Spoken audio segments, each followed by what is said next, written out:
Hello friends, आज का lecture भी झारखंड आर्थिक सर्वेक्षण का पार्ट 3 है।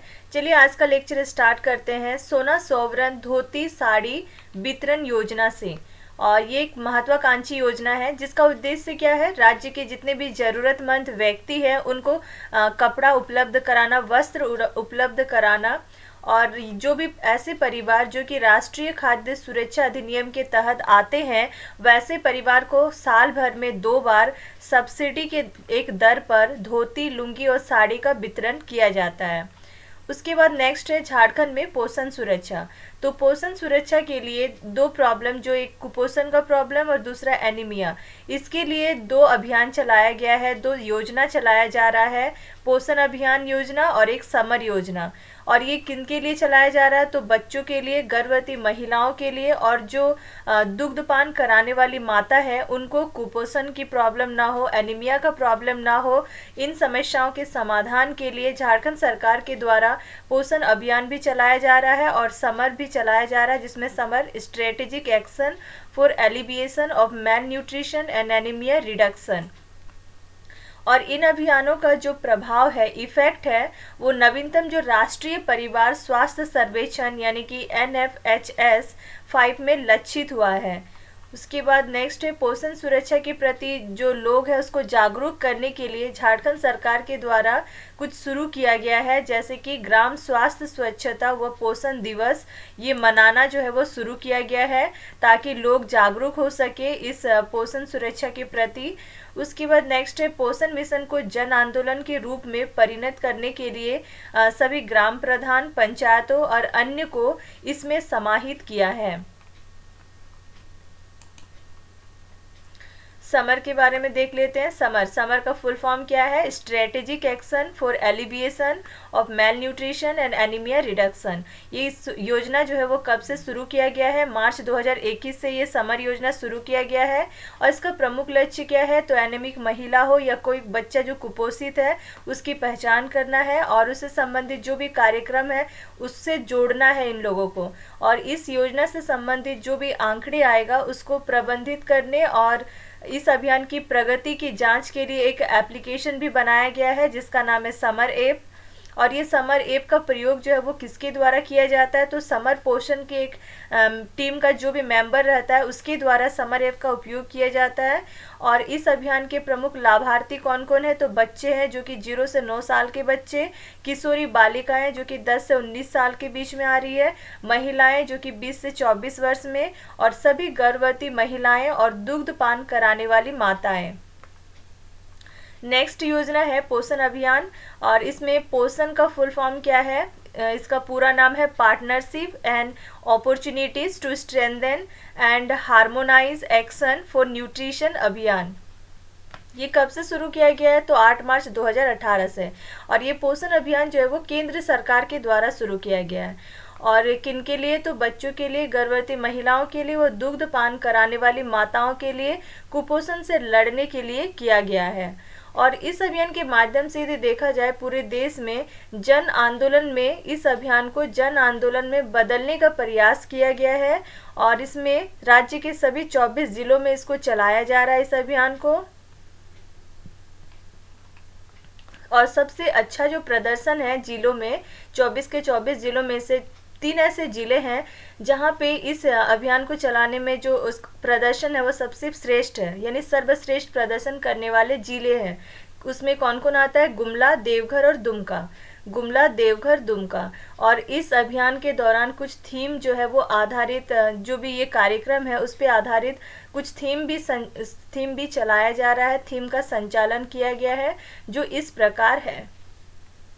पहला क्या है, लिंग संवेदनशील जल प्रबंधन, महिला और स्वास्थ्य, बच्चा और शिक्षा, पोषण भी, पढ़ाई भी, पोषण पंचायत, महिलाओं और बच्चों हेतु पारंपरिक भोजन।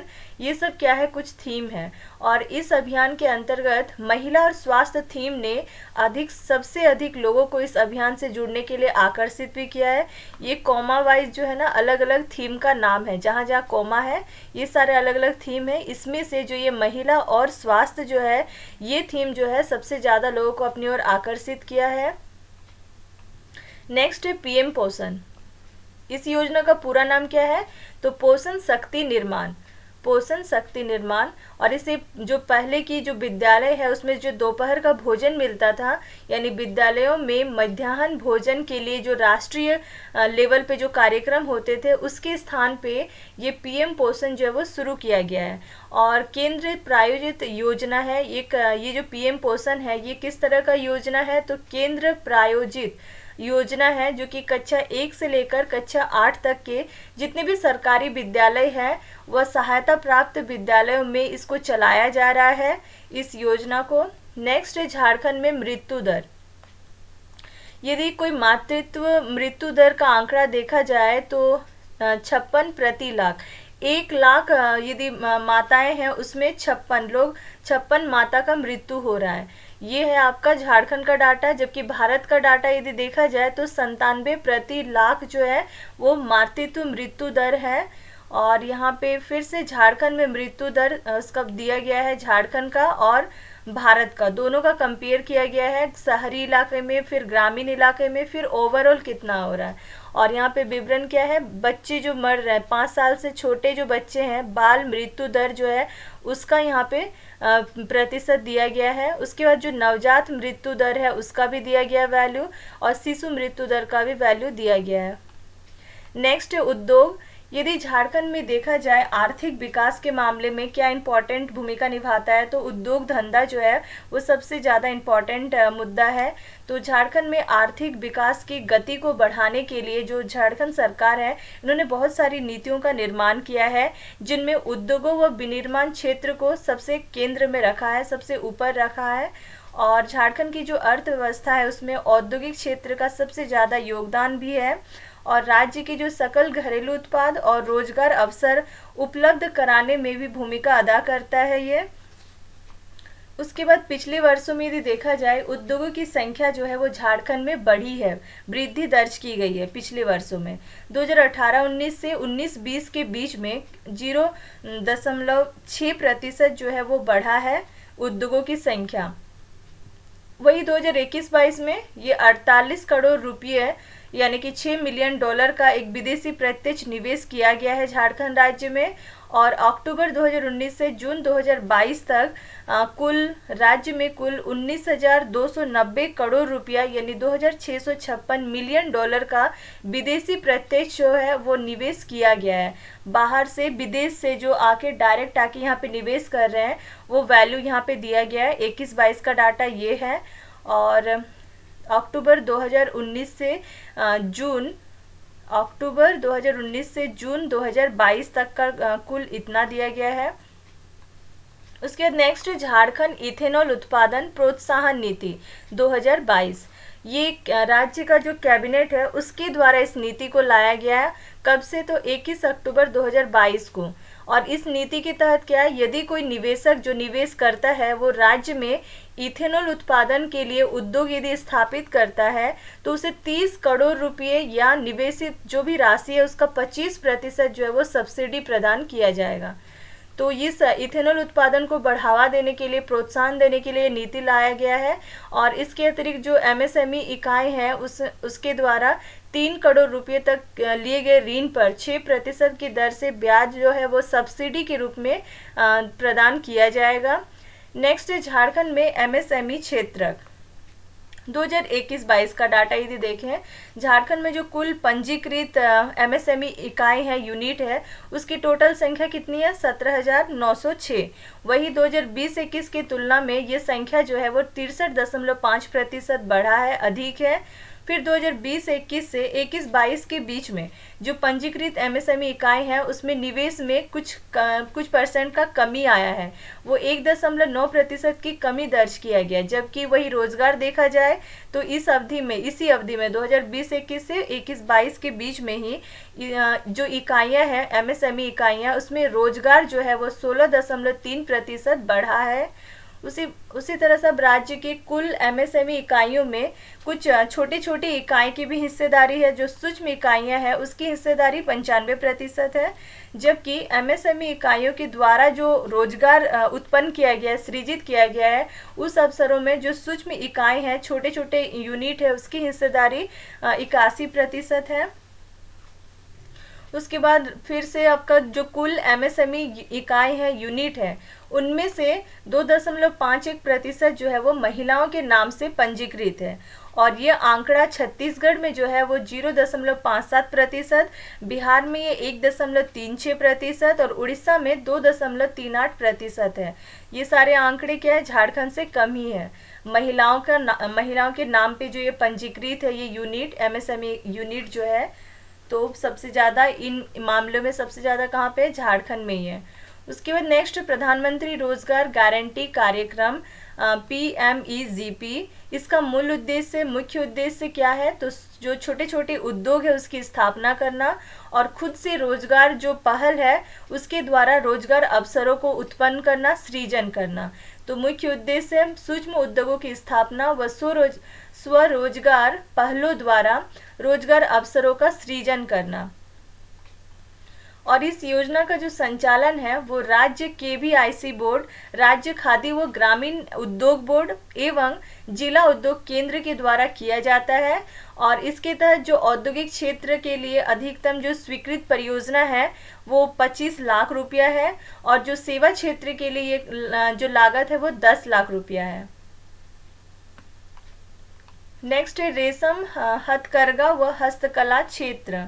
तो ऐसे देखा जाए तो राज्य में 8 ऐसे हस्तकला संसाधन व विकास केंद्र जो है वो चलाया जा रहा है, संचालन किया जा रहा है। और ये कहाँ कहाँ पे चल रहा है, तो हजारीबाग में, पलामू में, धनबाद में, रांची, खूंटी, दुमका और देवघर जिले में ये सारे जो केंद्र है, हस्तकला संसाधन व विकास केंद्र, ये सब स्थित हैं। हजारीबाग, पलामू, धनबाद, रांची, खूंटी, दुमका और देवघर। और इन कारीगरों में जो मेल फीमेल दोनों ही काम कर रहे हैं, कारीगर है, उसमें से 30% जो है वो महिलाएं हैं। उसके राष्ट्रीय डिज़ाइन संस्थान जो कि अहमदाबाद में है, उसकी मदद से, उसके सहयोग से रांची में भी एक डिजाइन संस्थान की स्थापना की जा रही है जिसका नाम है क्राफ्ट एंड डिज़ाइन संस्थान, और ताकि बुनकर और शिल्पकार जो भी है उनको ट्रेनिंग दिया जा सके। उसके बाद CDEC के द्वारा जो रांची, हजारीबाग, देवघर, सरायकेला खरसावा और लातेहार जिला है, यहाँ पे कंप्यूटर पे आधारित जो डिज़ाइन के लिए ट्रेनिंग है वो प्रदान किया जा रहा है CDEC के द्वारा। तो CDEC के द्वारा कहाँ कहाँ पे कंप्यूटर पे आधारित डिज़ाइन के लिए प्रशिक्षण दिया जा रहा है, रांची, हजारीबाग, देवघर और सरायकेला खरसावा, लातेहार जिला में। रेशम उत्पादन क्षेत्र जो है वो राज्य में बड़े स्तर पर रोजगार उपलब्ध कराने में भूमिका अदा करता है। नेक्स्ट है कुल जो पूरे देश में यदि देखा जाए जो टोटल तसर रेशम उत्पादन है उसका 76.4% जो है वो झारखंड राज्य में उत्पादित किया जाता है। झारखंड राज्य में रेशम उत्पादन में जो भी संलग्न स्थानीय शिल्पकार है या स्वयं सहायता समूह है या NGO को डिज़ाइन, प्रशिक्षण, उद्यमिता विकास, विपणन व कच्चे माल के सहयोग के लिए वर्ष 2006 में झाड़ क्राफ्ट की स्थापना की गई। तो ये झाड़ क्राफ्ट की स्थापना कब की गई थी, 2006 में की गई थी। और ये किस लिए, रेशम उत्पादन में जुड़े जो भी ये सारी चीज़ें हैं इनके सहयोग के लिए ही झाड़ क्राफ्ट की स्थापना की गई थी। झाड़ क्राफ्ट यानी Jharkhand silk textile and handicraft development corporation limited. उसके बाद नेक्स्ट है मुख्यमंत्री लघु कुटीर उद्यान विकास बोर्ड। मुख्यमंत्री लघु कुटीर उद्यान विकास बोर्ड, इसकी स्थापना की गई थी राज्य में। और ये किस लिए की गई थी, तो लाह, शहद, बनापज व हस्तकला के क्षेत्र में जो काम करने वाले लोग हैं उनके लाभ के लिए एक बोर्ड की स्थापना की गई जिसका नाम है मुख्यमंत्री लघु कुटीर उद्यान विकास बोर्ड। उसके बाद ये जो राज्य खादी व ग्राम उद्योग बोर्ड है, इसके द्वारा राज्य में कपास खादी और रेशम खादी, इसका उत्पादन और उसको फिर उसका बेचना, ये सब किया जा रहा है। तो कपास खादी और रेशम खादी का उत्पादन करना और उसका विक्रय किया जाना, ये किस बोर्ड के द्वारा किया जा रहा है, तो राज्य खादी व ग्राम उद्योग बोर्ड के द्वारा ये सब किया जा रहा है। उसके बाद 2019-20 से 2021 के बीच में यदि देखा जाए तो कपास खादी का उत्पादन जो है वो 36.5% की कमी आई है कपास खादी में, और रेशम खादी के उत्पादन में भी कमी आई है जो कि 58.8% की कमी है। नेक्स्ट मेक इन झारखंड पहल। ये मेक इन झारखंड पहल जो है इसकी शुरुआत कब की गई? 2022 में की गई और इसके अंतर्गत 3 नई नीतियों का निर्माण किया गया है जो इस प्रकार है। मेक इन इंडिया की तरह ये क्या है? मेक इन झारखंड पहल है और इसके अंतर्गत 3 नई नीति का निर्माण किया गया। जो 3 नया नीति है वो उसमें पहला है झारखंड इलेक्ट्रिक वाहन नीति 2022, दूसरा है झारखंड इथेनॉल उत्पादन प्रोत्साहन नीति 2022, झारखंड औद्योगिक पार्क व लॉजिस्टिक नीति 2022। इंडिया इनोवेशन इंडेक्स 2021, तो इसमें नीति आयोग का जो उपाध्यक्ष है सुमन बेरी, इन्होंने एक इंडेक्स जारी किया है जो कि तीसरे नंबर का है, तीसरा इंडिया इनोवेशन इंडेक्स। और ये कब जारी किया गया? 21 जुलाई 2022 में। और इस इंडेक्स में यदि देखा जाए तो देश का 17 कुछ मुख्य राज्य हैं जिनमें से झारखंड का स्थान जो है वो 10वें नंबर पे आता है।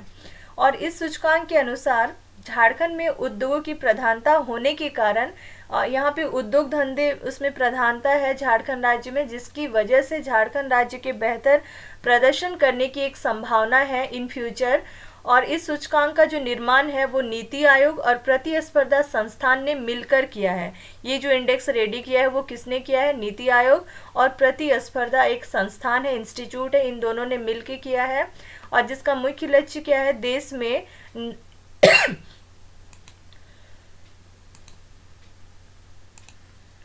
इंडिया इनोवेशन इंडेक्स 2021, इसका मेन लक्ष्य जो है वो क्या है? तो देश में नवोन्मेष को और बेहतर बनाना, यानी कि नया उत्थान करना, देश का नया विकास हो सके देश का, उसके लिए ये इंडेक्स जो है ये रेडी किया गया है। नेक्स्ट है खनन। तो झारखंड जो है वो झारखंड राज्य में देश का जो जितना भी खनिज का भंडार है उसका 40% खनिज का भंडार जो है वो झारखंड राज्य में उपलब्ध है। और यदि प्रमुख खनिज देखा जाए जो झारखंड राज्य में पाए जाते हैं उसमें पहले नंबर पे आता है कोयला, जो कि देश के कुल भंडार का 27.3% कोयला है, कोयला का भंडार है यहाँ झारखंड राज्य में। दूसरे नंबर पे है लौह अयस्क और ये देश के कुल भंडार का 26% है। तांबा अयस्क जो कि देश के कुल भंडार का 18.5% है झारखंड राज्य में। फिर यूरेनियम है, अभ्रक है, बॉक्साइट है, ग्रेनाइट है, चूना पत्थर, चांदी, ग्रेफाइट, मैग्नेटाइट और डोलोमाइट, ये सारे कुछ प्रमुख खनिज है जो कि झारखंड राज्य में पाए जाते हैं। झारखंड राज्य में देश का पूरे देश में यदि देखा जाए तो 3 ऐसे ये है खनिज है जो कि झारखंड जो है वो एकमात्र उत्पादक राज्य है पूरे देश में। तो झारखंड जो एकमात्र उत्पादक राज्य है वो किस किस मामले में है? कोकिंग कोयला के मामले में, यूरेनियम के मामले में और पाइराइट के उत्पादन के मामले में। उसके बाद झारखंड राज्य जो है वो पहले नंबर पे है किसमें? तो तसर रेशम उत्पादन की दृष्टि से यदि देखा जाए तो पूरे देश में झारखंड पहले नंबर पे आता है। और सबसे ज़्यादा जो खनन होता है वो झारखंड राज्य में किस चीज़ का किया जाता है? तो सर्वाधिक खनन कोयला का किया जाता है। और कोयले के बाद यदि देखा जाए तो लौह अयस्क का खनन किया जाता है और लौह अयस्क के बाद बॉक्साइट का खनन होता है। खनन से जो रॉयल्टी मिलती है तो वो रॉयल्टी प्राप्त करने वाले जिलों में पहले नंबर पे कौन आता है? पश्चिमी सिंहभूम जिला और उसका जगह है चाईबासा। चाईबासा में है खनन, चाईबासा में खनन होता है तो वहाँ से जो रॉयल्टी प्राप्त होता है तो इस मामले में पहले नंबर पे जो जिला है रॉयल्टी प्राप्ति के मामले में वो है पश्चिमी सिंहभूम जिला। और उसके बाद यदि देखा जाए तो धनबाद जिला और तीसरे नंबर पे है चतरा जिला। नेक्स्ट है अवसंरचना तथा संचार। तो ये अवसंरचना और संचार के 3 स्तंभ है, ऊर्जा, सूचना व तकनीक तथा परिवहन। न्याय, समता, विकास व सुरक्षा के लक्ष्यों की प्राप्ति हेतु साथ साथ ये योगदान देते हैं। और झारखंड की जो आबादी है उसका वह भाग जो सुदूर या वामपंथी उग्रवाद प्रभावित क्षेत्र है उसमें रह रहे हैं, वे भी डिजिटलीकरण के प्रभाव के कारण राष्ट्रीय और जो भी अंतर्राष्ट्रीय अवसर है उसको भी प्राप्त करने में सक्षम हुए हैं। झारखंड राज्य में गैर नवीकरणीय और जो नवीकरणीय ऊर्जा संसाधन है इसकी प्रचुर संभावनाएं जो है वो विद्यमान है, जो कि राज्य के आर्थिक विकास की गति को बढ़ाने के लिए, द्रुत करने के लिए एक अहम भूमिका जो है वो निभा सकता है। नेक्स्ट टॉपिक है ऊर्जा। वर्तमान समय में यदि देखा जाए तो परंपरागत जो ऊर्जा स्रोत है उससे गैर परंपरागत ऊर्जा स्रोतों की ओर ये स्थानांतरण जो है वो अत्यंत आवश्यक है, ताकि ऊर्जा की जो दक्षता है, इफिशियंसी है, संरक्षण है, ऊर्जा संक्रमण के लक्ष्य है, इसको प्राप्त किया जा सके। एक सूचकांक है राज्य ऊर्जा दक्षता सूचकांक 2020, और ये सूचकांक का जो निर्माण है वो ऊर्जा दक्षता ब्यूरो और alliance for energy efficient economy के द्वारा दोनों मिलके इन्होंने ये सूचकांक जो है वो रेडी किया है। और इस सूचकांक में 6 क्षेत्र को शामिल किया गया है: भवन, उद्योग, नगरपालिका, परिवहन, कृषि और डिस्कम्स। और इसके 68 मात्रात्मक, गुणात्मक तथा परिणाम पर आधारित सूचकों के आधार पर राज्य की ऊर्जा दक्षता का आकलन किया गया है। और इस सूचकांक में देश के 36 राज्य व संघ शासित प्रदेशों की ऊर्जा क्षमता का आकलन भी किया गया है। इस सूचकांक में अधिकतम 100 स्कोर के आधार पर ऊर्जा दक्षता का आकलन जो है वो किया गया है। और सूचकांक में झारखंड की क्या स्थिति है, तो इस सूचकांक में झारखंड राज्य में 100 में देखा जाए तो 17 अंक प्राप्त हुआ है। और इस सूचकांक के अनुसार झारखंड में स्वच्छ ऊर्जा पहल, ऊर्जा दक्षता, पर्यावरणीय सतत व ऊर्जा भंडारण के क्षेत्र में जो पर्याप्त संभावना है वो विद्यमान है। नेक्स्ट है राज्य ऊर्जा व पर्यावरण सूचकांक, और इस सूचकांक में झारखंड को 100 नंबर में 35.2 अंक जो है वो प्राप्त हुआ है। और इस सूचकांक में यदि स्थान देखा जाए तो रैंक देखा जाए तो ये 26वें नंबर पे आता है झारखंड। और ये देश के 3 जो सबसे नीचे में आते हैं, सबसे नीचे के जो राज्य है, 3 निम्नतम पायदान वाले जो राज्य है उसमें शामिल है ये झारखंड। ऊर्जा उपभोग, राज्य में जो ऊर्जा का सबसे ज़्यादा उपभोग है वो किसके द्वारा किया जाता है? जो डोमेस्टिक है, घरों में जो जाता है वो लोग जो ऊर्जा यूज़ करते हैं वो सबसे ज़्यादा यूज़ करते हैं। तो ऊर्जा का सर्वाधिक उपभोग जो है वो घरेलू क्षेत्र के द्वारा किया जाता है। और उसके बाद यदि देखा जाए तो उद्योग क्षेत्र में, और तीसरे नंबर पर है वाणिज्यिक क्षेत्र में। जो वित्तीय वर्ष 2021-22 है उसमें यदि देखा जाए तो घरेलू क्षेत्र के द्वारा 64% उपभोग किया जाता है ऊर्जा का, और उसी तरह से उद्योग क्षेत्र में मात्र 23% और वाणिज्यिक क्षेत्र के द्वारा मात्र 10% ही ऊर्जा का उपभोग किया गया है। इस टाइम पे 2021-22 में कितना किया गया है वो चीज़ यहाँ पे दिया गया है। और इसी चीज़ को इसमें भी दिखाया गया है कि क्षेत्रवार ऊर्जा उपभोग 2021-22 देखिए, घरेलू में 64%, उद्योग में 23% और कृषि में 2%, और जो सार्वजनिक सेवा है उसमें 1% और जो वाणिज्य है उसमें 10%। राज्य में जो स्थापित विद्युत क्षमता है वो मेगावाट में, यहाँ पे जितने भी वैल्यूज दिए हैं वो मेगावाट में है। और जिसमें स्वामित्व कुछ ऐसे हैं जो कि कोयला से रिलेटेड जो भी है वो पावर प्लांट जो है वो उस राज्य के पास स्वामित्व कितना है, तो कोयला के मामले में इतना मेगावाट, जल विद्युत में इतना मेगावाट, नवीकरणीय में इतना मेगावाट, टोटल राज्य के पास जो है वो विद्युत क्षमता इतना मेगावाट का है, निजी वाले के पास इतना है, और केंद्र के पास सबसे ज़्यादा है जो कि इतना 1507.50। इस तरह से ओवरऑल देखा जाए तो झारखंड राज्य का टोटल इतना जो है वो मेगावाट विद्युत क्षमता है। नेक्स्ट है ऊर्जा क्षेत्र, अन्य पहल या फिर अन्य तत्व। पहला है गैर नवीकरणीय ऊर्जा। झारखंड जो है पूरे देश का एकमात्र ऐसा राज्य है जहां पे कोल इंडिया लिमिटेड की 3 प्रमुख जो कोयला का उत्पादन करने वाली कंपनियां हैं, जैसे कि CCL, BCCL और ECL, ये तीनों ही कार्य करती है। और तीनों ही कार्य करने वाला एकमात्र राज्य कौन है? झारखंड है। उसके बाद झारखंड राज्य का जो गोड्डा जिला है वहाँ पे अडानी समूह के द्वारा 1600 मेगावाट का विद्युत का उत्पादन करने के लिए एक जो कंपनी की स्थापना किया जा रहा है, तो विद्युत उत्पादन संयंत्र जो है वो स्थापित किया जा रहा है, जिससे कि बांग्लादेश को बिजली आपूर्ति की जाएगी। तो बांग्लादेश को बिजली आपूर्ति करने के लिए कहाँ पे कौन सा जगह को चुना गया? झारखंड के गोड्डा नाम के जिले को। और ये किसके द्वारा? अडानी समूह के द्वारा। और ये जो विद्युत उत्पादन संयंत्र है इसकी क्षमता कितनी है? 1600 मेगावाट। 1600 मेगावाट होगी। नेक्स्ट प्रोजेक्ट है अल्ट्रा मेगा पावर प्रोजेक्ट। तो इसकी पहचान की गई है। टोटल झारखंड राज्य में अल्ट्रा मेगा पावर प्रोजेक्ट की पहचान की गई है, जिसकी संख्या कितनी है, 17 है।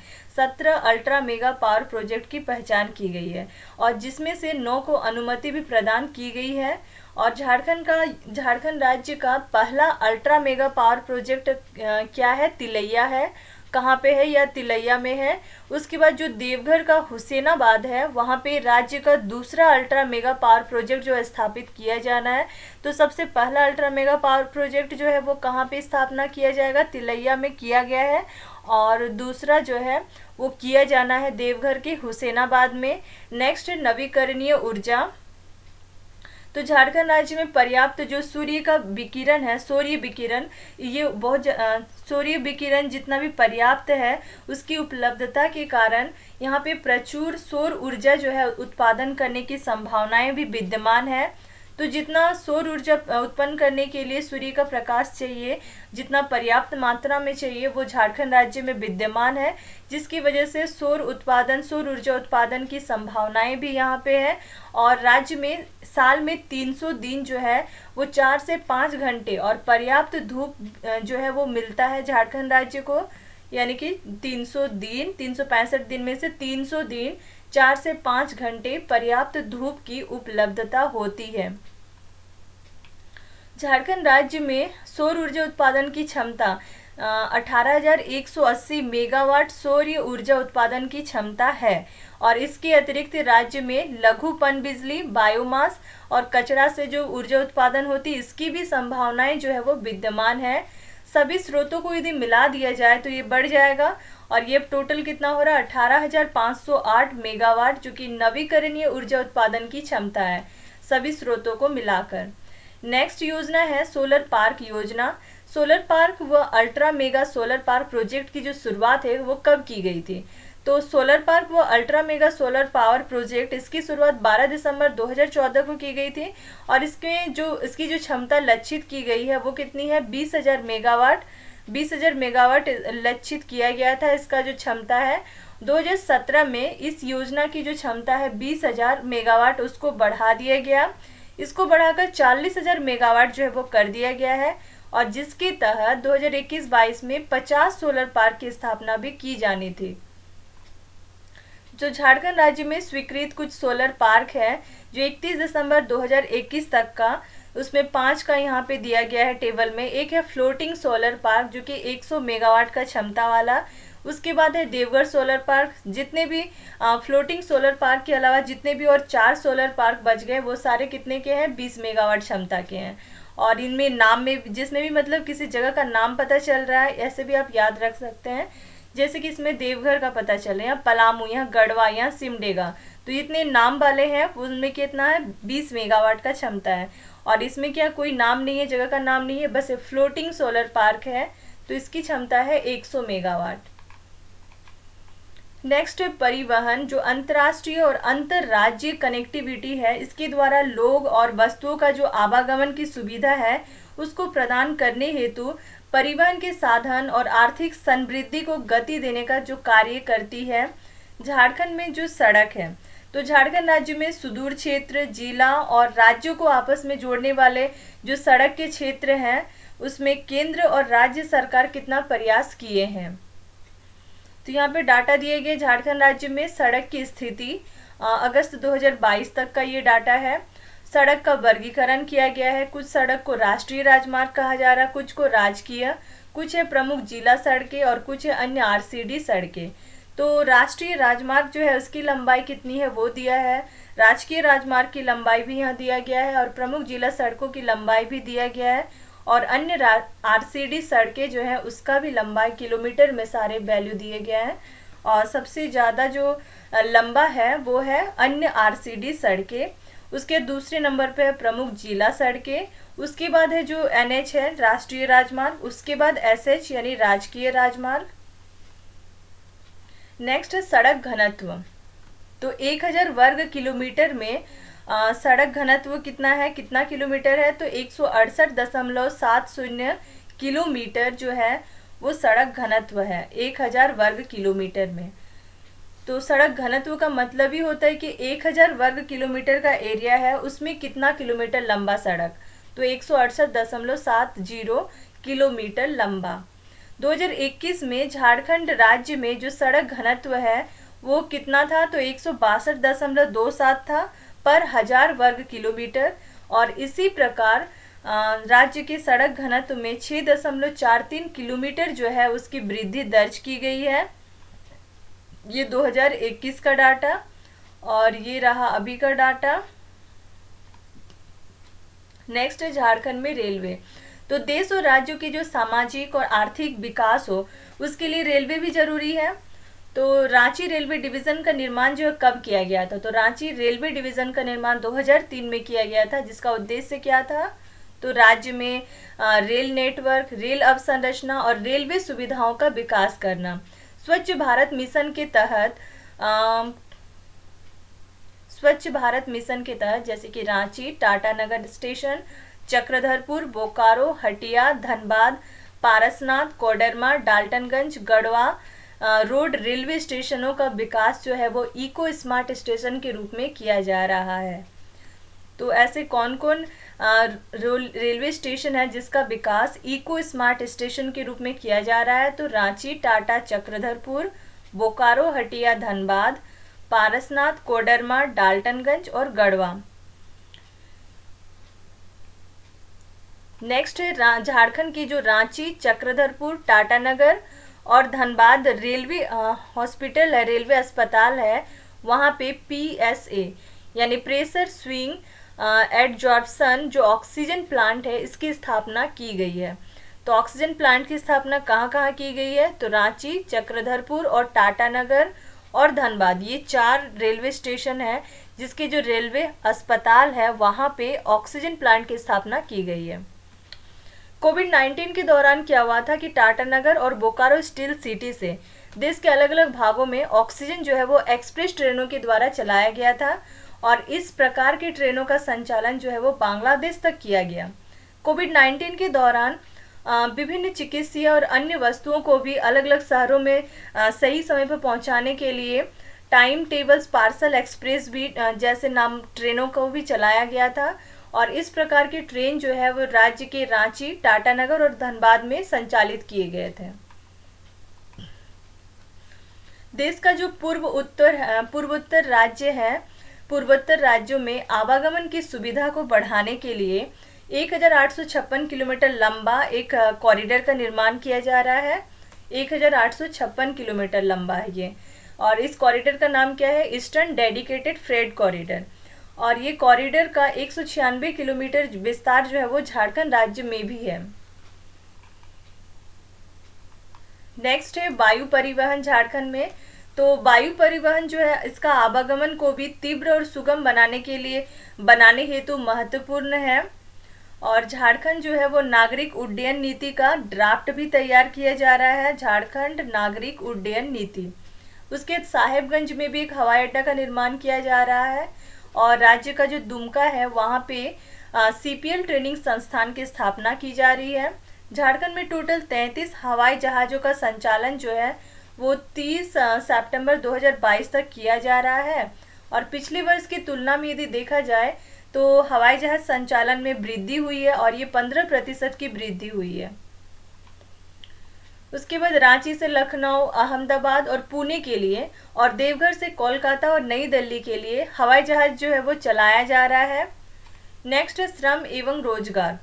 तो श्रम शक्ति सहभागिता दर जो कि 15 साल से लेकर 59 साल तक के लिए है, और यहाँ पे 2019-20 का डाटा, 20-21 का, और फिर इनमें कितना प्रतिशत का परिवर्तन हुआ है वो वैल्यू कुल यहाँ पे टोटल दिया गया है, पुरुष, महिला और शहरी फिर ग्रामीण, वो सारा वैल्यू दिया है। और नेक्स्ट जो रेट है वो है कार्य शक्ति सहभागिता दर का रेट। उसके बाद है बेरोजगारी दर का, जो भी बेरोजगारी दर है यानी बेरोजगारी का रेट है, यहाँ पे सारे परसेंटेज में वैल्यूज हैं।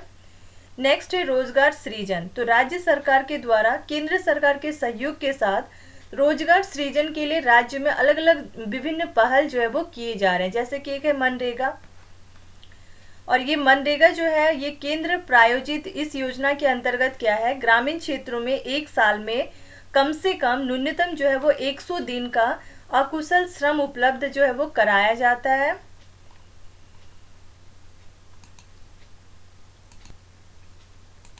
नेक्स्ट योजना है दीनदयाल उपाध्याय ग्रामीण कौशल योजना, DDU-GKY।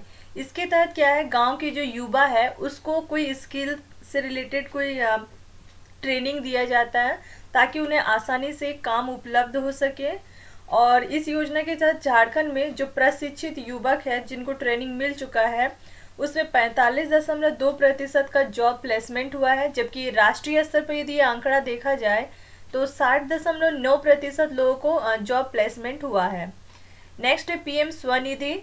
इस योजना का उद्देश्य क्या है, जो फुटपाथ में लोग बेचते हैं कोई भी सामान को, तो फुटपाथ विक्रेता जिनको कहा जाता है उनको सूक्ष्म साख उपलब्ध कराकर उनकी जो भी कार्यशील पूंजी है उसकी ज़रूरतों को पूरा करना।